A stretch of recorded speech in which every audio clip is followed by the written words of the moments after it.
안녕하세요. 7월 29일 매일 성경 함께 나누겠습니다.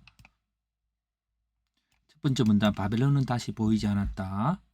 하나님이 심판하셨습니다. 그 심판의 내용은 성지자들과 성도들과 땅 위에 죽임당한 자의 피로 인해서 이제 더 이상 노래 소리가 들리지 않고 빛이 없습니다. 신랑과 신부의 음성도 들리지 않습니다.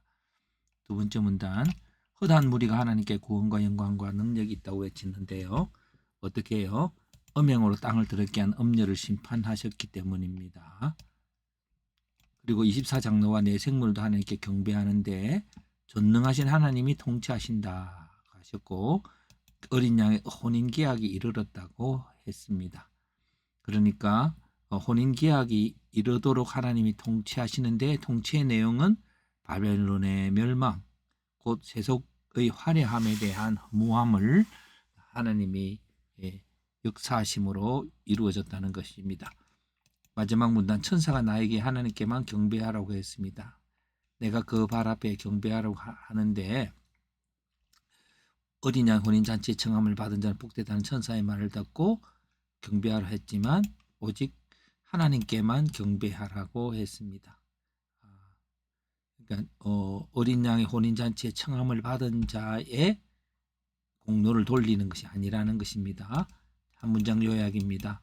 음행으로 땅을 더럽게 한 바벨론을 멸한 전능하신 하나님의 통치로 인하여 옳은 행실이 준비된 그의 아내와의 어린 양의 결혼식이 이르렀다. 본문은 혼인계약이라고 했는데 원어에는 결혼식이라고 하고 설명되어져 있습니다. 주제, 어린 양의 결혼식.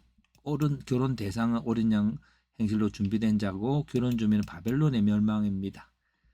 결국 우리가 옳지 않은 것은 바벨론의 그런 화려함에 무언가 신적인 것이 있다고 생각하고 따라가는 것이죠. 그러나 그런 멸망을 본 다음에 오직 예수 그리스도에게로 돌아올 수 있도록 하신 것입니다. 그래서 이런 전능하신 하나님의 통치하심에 대해서 24장로와 내 생물은 하나님께 경배했습니다. 오늘 이 본문을 가지고 해석을 해보았습니다.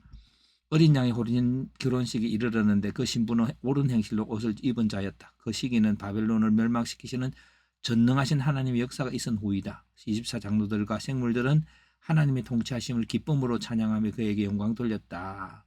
그리고 적용은 신부의 옳은 행실은 바벨론의 멸망, 곧 세속의 강한 힘으로 유혹하던 것들의 멸망을 본 후에야 이루어졌다. 우리로 거룩한 삶을 살게 하시려고 하나님께서는 세속의 악함과 허무함을 경험하게 하신다.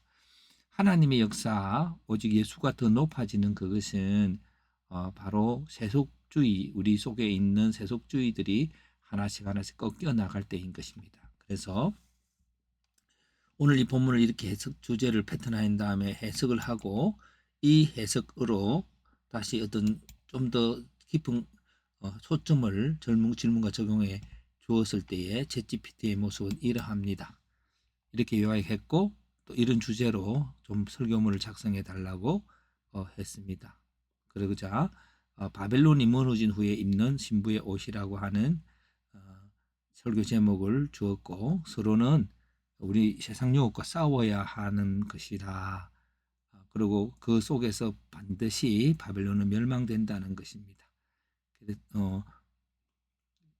첫 번째, 하나님의 백성은 바벨론의 멸망을 기뻐하고, 두 번째, 하나님의 심판은 철저하고 영원하고, 그리고 신부가 준비되고 결혼식에 초청받은 자는 복이 있다고 말을 하고 있습니다. 오늘 이런 본문들도 다시 챗GPT가 이렇게 정리해 주었지만 이것 또한 구조화가 필요할 것입니다. 바벨론의 멸망을 기뻐하는 그 기뻐함이 하나님의 다스림과 역사 속에서 하나님께로 가게 되고, 하나님께로 가는 현상이 거룩한 행실로 나타나서 하나님과의 어린 양과의 결혼 예식에 참여하게 됩니다. 그리고 두 번째 챗GPT 문제는 성경에서 예수를 믿음으로 구원받은 성도들이 거룩한 삶을 얻게 되는 여러 가지 방법들을 소개하고 있다. 그것이 무엇인가요? 라고 물어봤습니다. 그럴 때 좀 더 우리가 분명히 바벨론의 멸망을 보면서 우리가 추구하던 세속주의가 무너져서 온전히 예수님의 영원함을 먹게 되지만 다른 것은 무엇인가 하고 여러 가지 생각을 확장하려고 합니다. 그럴 때 하나님 말씀과 기도로 거룩해지고 물론 성령으로 영의 행실로 몸을 죽이면 살게 되는 성령의 역사이지요. 이 전능하신 하나님의 다스림이 바로 성령의 역사인 것입니다.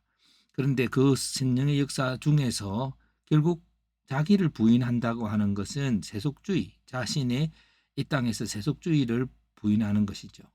그런데 세속주의를 부인하는 그 현장은 나 자신을 남에게 드리는 현장이지 어디서. 근데 그렇게 할 때 특별히 그 바벨론이라고 하는 그 특징이 이스라엘 백성들을 고난 종 삼지 않습니까? 그런 어떤 강한 힘으로 종 삼는 그런 고난들을 통해서 어떤 세상의 강한 힘들이 우리를 휩쓸어 가는 그 속에 있을지라도 하나님은 우리를 그것을 이기게 하시고 예수님의 거룩함으로 이기게 하시는 것입니다.